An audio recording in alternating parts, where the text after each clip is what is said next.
What's up, interpreters? I'm Monique Thompson. I am a certified interpretive trainer, the owner of Raindrop Naturalist, and an outdoor educator. Woohoo! I am Song What's Up Interpreters, your NAI Events and Conferences Manager. What is up, interpreters? I am Paul Caputo, NAI's Executive Director. Monique, hello, how are you? I am great. This has been a wonderful day. How about you guys?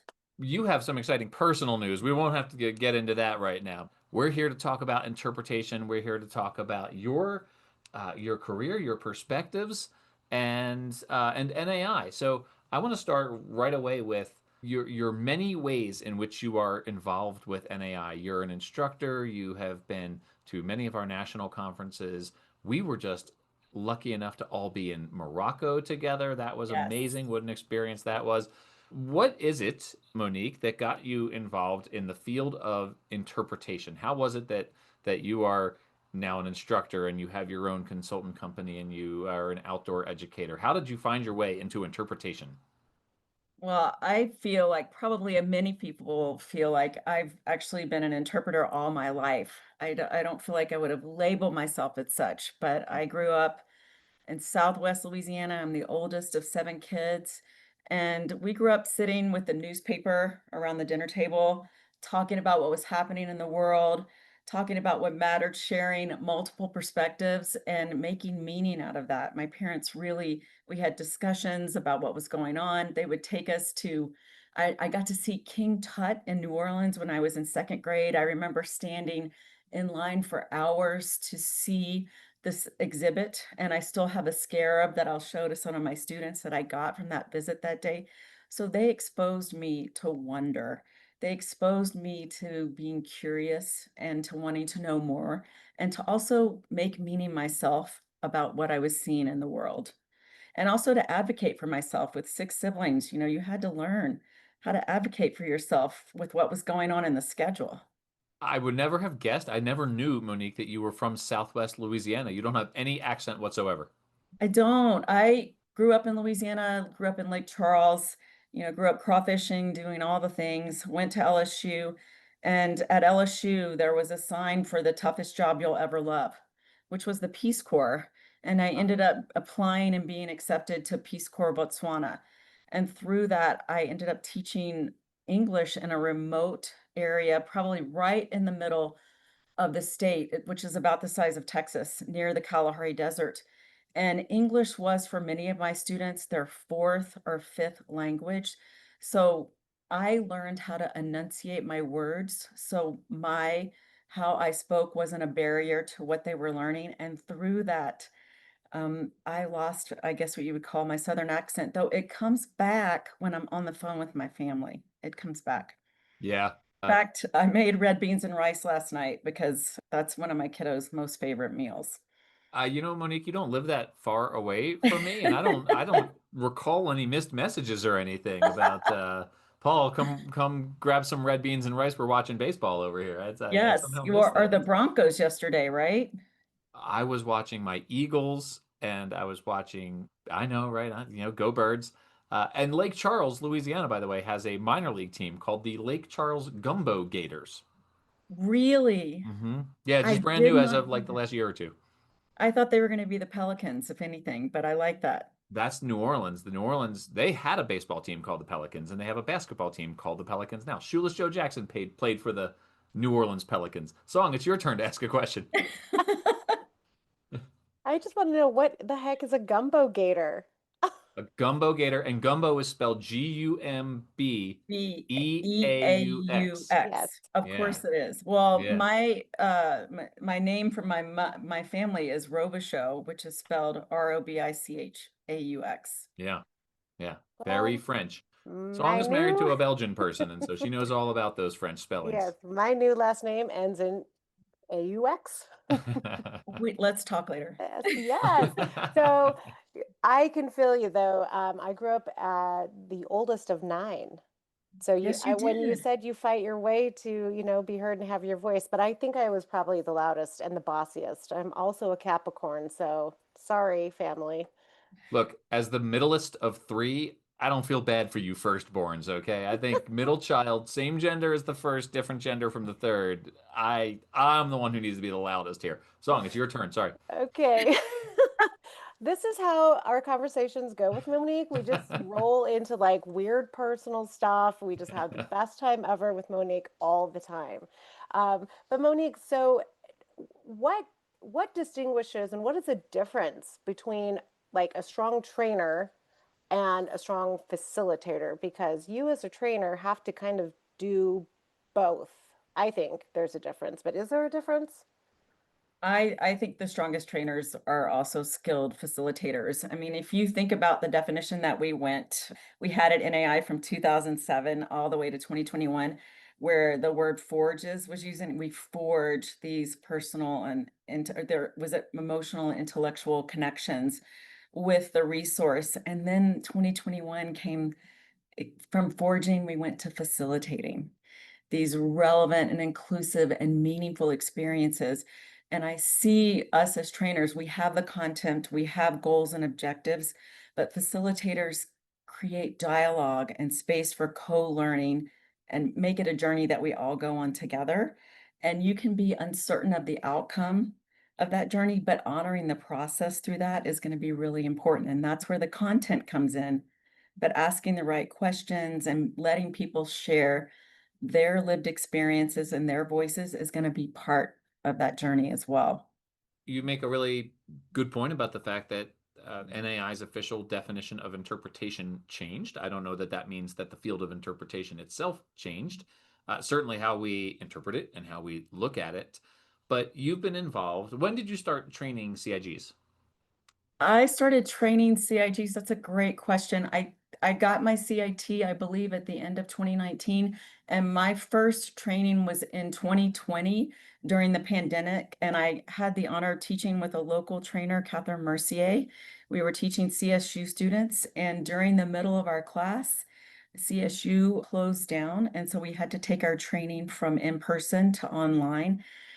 We were one of the few that had to transfer over to do that. So we were both learning new skills during that process because, at that point, the course was only in person.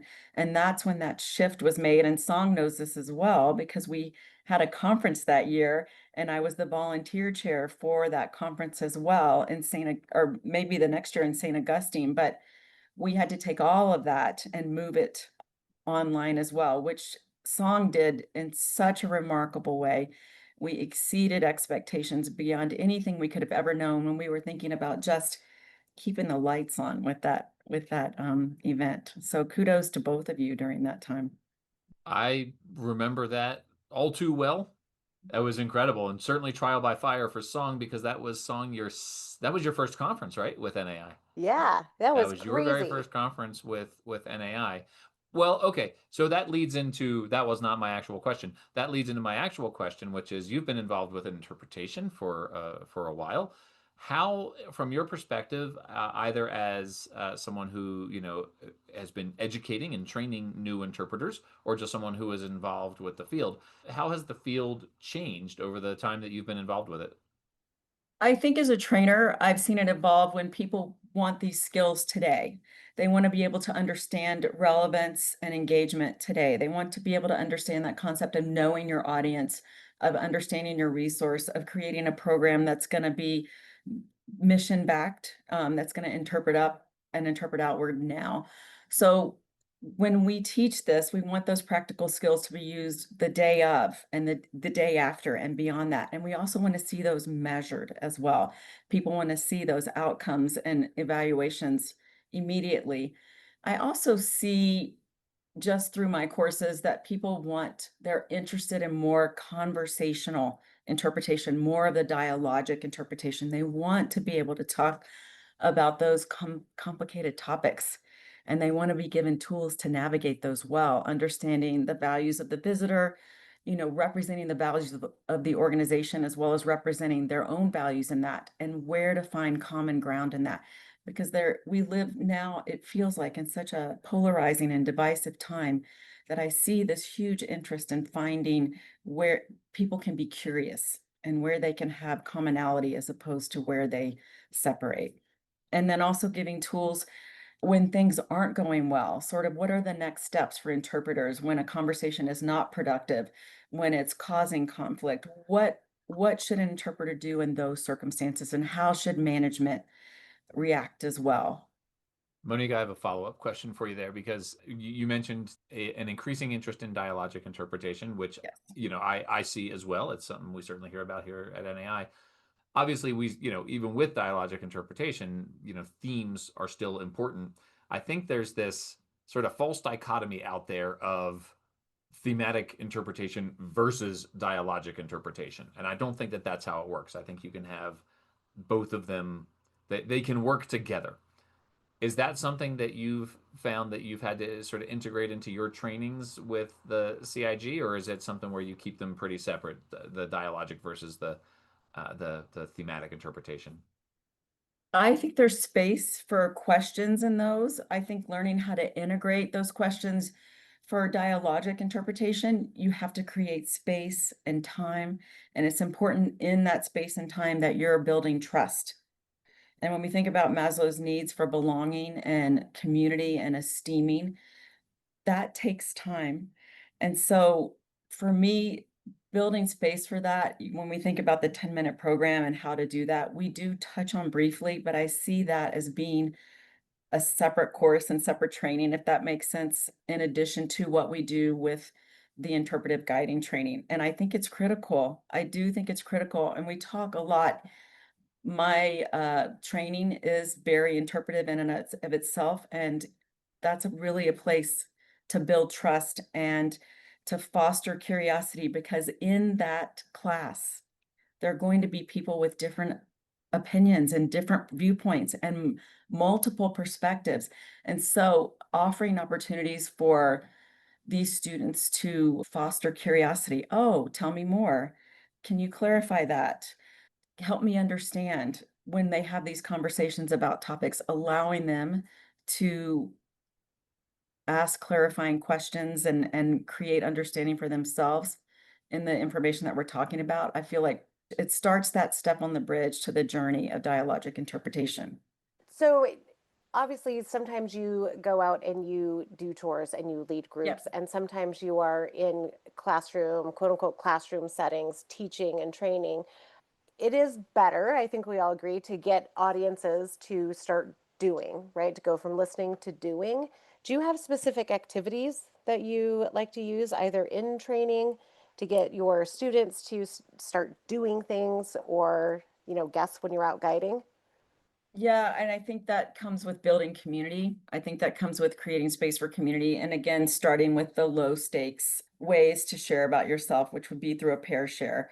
And you can start with, what did you do this weekend? All the way to, depending on where you're at, what's filling up your calendar without adding to your life. So that can be a question that for people allows you to share a moment of vulnerability, which when we look for connections, it's that curiosity about the human side of humans. So I love that. I love tell a story when you felt awe in nature or when your perspective shifted on whatever we're talking about. So just the lower pair shares, I still love, talking about an object that means a lot to you, or finding something that surrounds us that means something to you. And Paul, I know that how you feel about that, but I do your favorites. What's your favorite color? Favorite food? I had to do favorite food today in my restorative justice circle. So those are the easy ones for people, the low stakes questions for people to answer that feel comfortable, right? Because you're creating a space for safety and security so you can go deeper with them. I think I only steer clear of what's your favorite style questions because whenever I'm asked that question, I always change my mind. So I get the, what's your favorite baseball logo? What's your favorite movie? What's your favorite musical artist? And I feel like I can answer them sometimes, but they're always changing. And so then I feel like sometimes like I'm going to get caught in a lie when they're like, you said a league of their own, and now you're saying major league, and so So it has to that's be right now, right? right now. Right What's your now. favorite right now? Yes, exactly. And Portland I think Seahawks. the coolest moment for me when that happened, when I was asking my class, what's your favorite song? Because we listen to music in my class, it's with Zoom, you can start music, which is great. And when we take breaks or when we have a certain time to come back into the classroom, I'll put music on because I find that I like to see it as an invitation and to be invitational for people where they have autonomy. They can choose to turn their screens on or not at that point. And I had two people, I think we talked about this earlier. I've taught many students at this point from the Aldo Leopold Foundation. And my first class with that, I had I think the education director and the fellowship director. And when I said, what's your favorite song? There were all these answers from all my other students, plus those two. And I believe the fellowship director was new at the job, and they both put, without knowing the other, Harvest Moon by Neil Young. And you could see their faces when it came through the chat. And I just saw both of them last June when I was training there, and I just reminded them of what a wonderful moment of connectivity, that of all the songs, place, time in the world, that they would both choose that one. It was really special to me. I just saw They Might Be Giants here in Fort Collins, and I can't stop listening to They Might Be Giants now. Like I'm just like totally hooked on them. So, and Song knows that my walk-up song at the NAI conference is Don't Let's Start" by They Might Be Giants. So that's one where I can confidently point to a favorite right now. So, And Uh, Song, I gotta ask Song what your mm. walk-up song's gonna be, or is it a surprise? no, but you guys, whenever I'm on the call and somebody says, "What's your favorite song?" What should you say? Right now. Me. Song stop. I'm changing my answer from now Okay, on thank moving you. forward. Thank Right. you. Whenever I'm on the meeting, you just have to, oh, well, you, of course, song, my favorite song. Uh, that's Mo very funny. Well, I mean, funny, haha, or it's true. No, it's It's very funny. true. Haha. We True. all laughed. Monique, you are, I think, by trade, like interpretively, a naturalist. I am. And you are very excited about our upcoming keynote at conference, Dr. Keltner, because he has written this book on awe, and he is a behavioralist psychologist that does focus the on emotion, strictly Yeah. emotion. He was a consultant on the Pixar movie Inside Out 1 and 2. Yeah, he's kind of a cool guy. But you, Tom Medema, and certainly I think across the board, naturalists always they've got the awe bug, this it just hits you. And tell me like about a time where you have experienced awe, like recently, and why it's important. Why it's important. That is such a great question. And I love the book Awe. I was listening to a podcast, 10% Happier, just randomly. I don't listen to it normally. And he happened to be the guest speaker on there. And for three different sessions, and I took my walk, and then I walked the walk again, and then I listened to all three sessions in one bite because I was so awestruck by this concept of when we experience awe, we end up, there's the pro-social behavior that happens, is understanding we're part of a larger place and universe, and how that allows us that need for accommodations, or how it changes our thinking, and it maybe shifts our perspective into something new. For me, I experienced one of the biggest ways I've experienced awe was probably with both of you. When we were riding down that dusty road for hours, we were looking for the place where we were going to see the camels. And I was so nervous about this because all the camel things that were showing up in my algorithm on Instagram were people falling off. It was the funny things that were happening. And I was so desirous of doing this and worried as well that when we walked up, you sort of wanted to walk to your camel, right? And find that right camel for you to do this trek with. And as I was walking, I found my camel, but somebody else had found it first and started Uh, walking towards that camel. I'm like, oh no, I'm not going to get the camel. That was supposed to be my camel. And so I walked to a different one. And it just happened to be with a guide who was so incredibly friendly and kind and gentle, not only to me, but to the camel that he was guiding as well. And as he helped me up on that camel, and then gently stood me up in that brush that we were all walking across. And as everyone else got on their camels as well, I'm sure you remember, Paul, that wobbly moment when everybody's standing up at the same time and you're all over the place. And then as we stopped, and then as we started walking through the dust and the clouds, and everybody started settling, and you could hear the laughter in the background and the joy and the pictures that people were taking. And then the sun started to set, and there were these beautiful pinks and oranges and indescribable colors beyond that that were happening across the Sierra. And we started, everybody, if you remember, Paul, started getting real quiet. Hmm. Hmm. And just that ability to, that was an awe moment for me, looking up in the sky, realizing that there had been these treks for thousands of years happening, and that I was part of that community. But what we were doing as we were trekking towards our camp really invoked in me a memorable moment of feeling part of such of a larger mystery, and so connected, not only physically to all the people that were behind me, but to everyone past, present, and beyond. It's such an evocative description, and you've transported me back to that moment.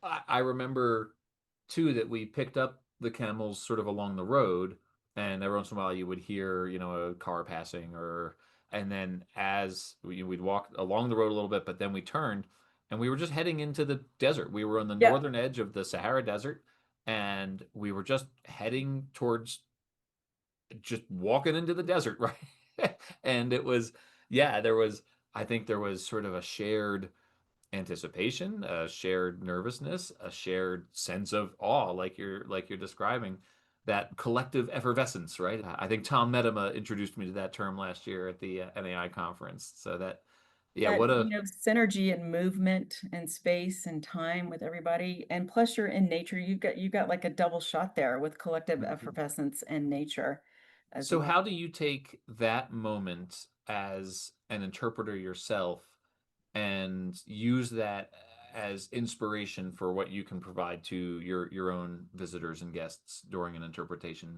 during an interpretive tour? I love that. I actually, so when you look at those 8 facets of awe, I think what's so surprising is that the number one way that people experience awe, and you both know this, is moral beauty.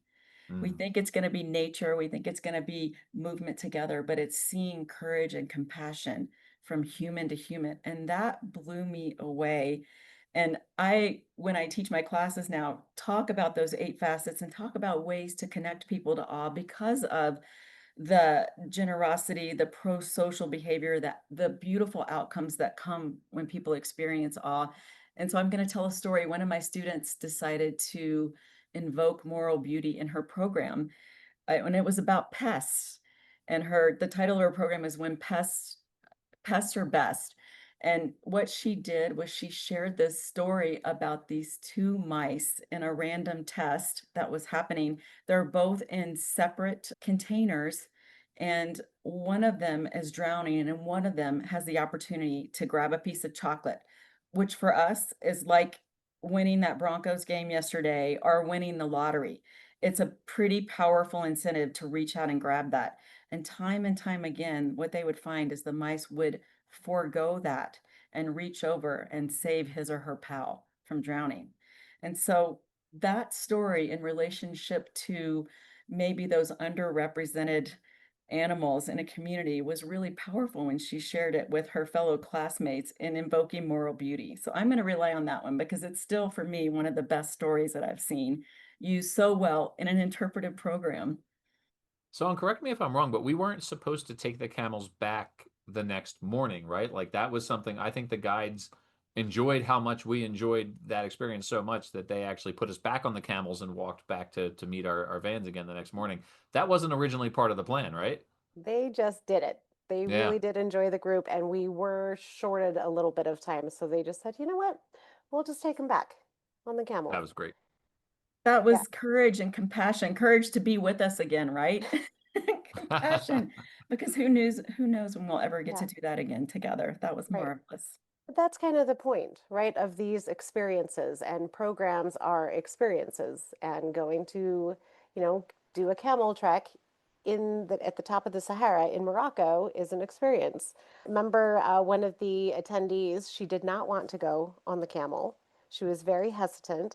She was very concerned about the treatment and ethics of the way the camels were kept, and she got right back on that camel that second time and just, again, expanding perspectives. It was really Yes, amazing. we know all the just thinking about the relationship between the guides and the camels was such a beautiful relationship that they had with them. And they built trust with us when they showed us how much they loved and cared for these as part of their family. And I felt it was such an invitational thing. You felt like you were part of their family by being able to connect with the camels. I have to shout out Song here for that because that's not Yes. always the case in Morocco. Not all of these tour companies treat their animals well. And that was something that Song did everything in her power to vet before we got there. And it turned out to be, we ended up with a really reputable company that treated their animals well. So good job by you, Song. And I cannot wait to hear where the next international trip is Oh, either. yeah.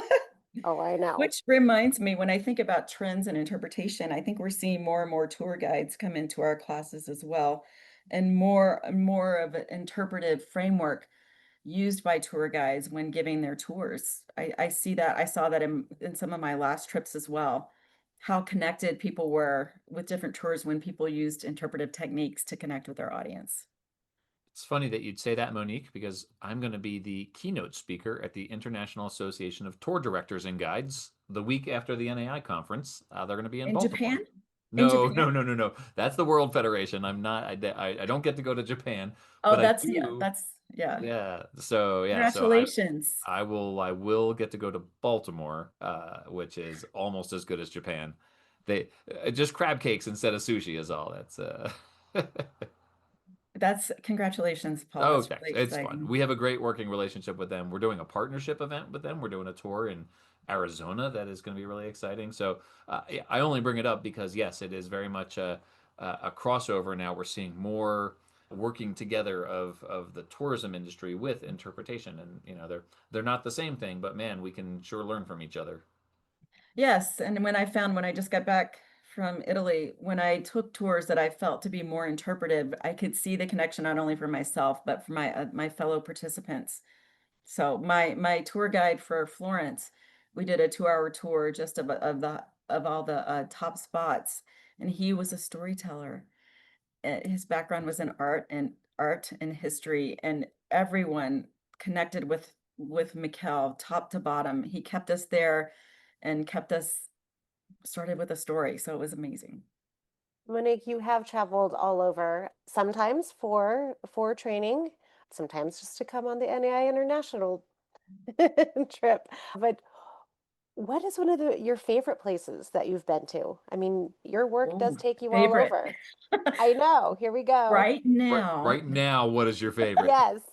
well, I can tell you where we want to, I've been with my partner for 35 years. We met in the Peace Corps. We were both teachers in Botswana, and that place has such emotional and memories. It's very significant for me because of how much I grew up there, being on my own. I was in a village off you had to use four-wheel drive to get to it. So when the rains came, no one could come in and no one come out. In fact, this is gonna be a long part. My dad called the ambassador because the donkey cart that carried letters in and out from my village to the main city to transport them by air back to Louisiana, it didn't happen for 3 weeks. And when my parents didn't hear from me, uh, they had radios, just those two-way radios in each of the schools, and I get this call from someone at the Botswana ambassador's office. Hey,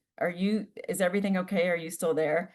I was like, yeah, I'm still here. And like, your parents haven't heard from you in a while. And I had to explain why. All that to say, just being in a village where you could walk out just a couple of kilometers and see elephant and zebra, and you could hear lions. but not see them was really special to me. And our dream is to take our kids back there. We want them to see the place where their mom and dad met. That was so significant. So for me, that and my last trip was to Italy, which I'd never been. And we found a place which was sort of off the beaten path called Spurlonga, which was still on the beach, which I'm a beach person. I really enjoyed it. And yeah, it felt like a hidden gem. So Monique, part of your bio is that you are a restorative justice facilitator. How does that work relate to the interpretation work that you do, and how can you use your training as an interpreter in that work? That's a great question. I think I became a facilitator with the city of Fort Collins. It's a volunteer position about 8 years ago. And our program specifically works with youth ages 10 to 22 who have committed a crime that's citable for the first time. And I've worked on cases related to arson, graffiti, to felony assault, to car hopping, to shoplifting. I've sort of run the gamut with that. And it's taught me to listen well and to listen for understanding, to listen for what someone's valuing when they're making decisions on how they felt or thought when they made a certain decision. So thinking about what the needs might be for an individual that's in there who has committed harm, as well as for the person and the group that's experienced the ripple effect of that harm as well, understanding their needs, sharing different perspectives, letting all voices speak, and then looking for transformation or resolution to what's happened as well. So how does that fit interpretation? I think it's given me a better understanding of listening to multiple perspectives, of really coming from a place of curiosity instead of judgment, like not having preconceived ideas about what's going on, but really listening to the person in front of me at the present moment, being present there with what's happening. And I find that to be really important with the students that come into our classes because people come into whatever long, however long the training is for different trainers. Mine is typically a week with all sorts of hustle and bustle and needs behind what's happening. Nobody comes in with a week that's conflict free when they're taking our classes. They have other things going on. So recognizing that in their lives is going to be important, that I've created a space for them to learn and grow and be vulnerable and authentic with what's going on so that they can do the same. And finally, when their 10-minute presentations come up, there's this level of community and comfortability where I can do this. I can do well at this and I can succeed. And I think again, that's invitational and it's important for people, whether they're in a restorative justice circle or an interpretive class, to see themselves as successful, to see themselves being able to do this, to see that they've already had these skills as an interpreter. This class and this framework is just revealing them. I'm just there to help see what's already there. Monique, it has been amazing talking to you. We always go off on tangents. This call was actually 2 hours long, everybody, but we had to cut out I've got a all the grandbaby due today, so yeah. yes. Monique and I got into a huge fight about the Broncos and the Eagles. It was a whole thing. The Eagles just won the Super Bowl, but the Broncos just beat the Eagles, so it was a whole thing. We cut all that out. Wait, Paul, do you know this statistic? I've got to tell you the statistic. Since 1970, out of the over 3,600 games that have been played, when a team has been 18 points behind and 6 minutes left, how many teams have come back to win in those over 3,600 games? 10. Two. And Two. one of them was last night, and the one before was the Indianapolis Colts with Peyton Manning, who was actually at the game last night. Oh, that's funny.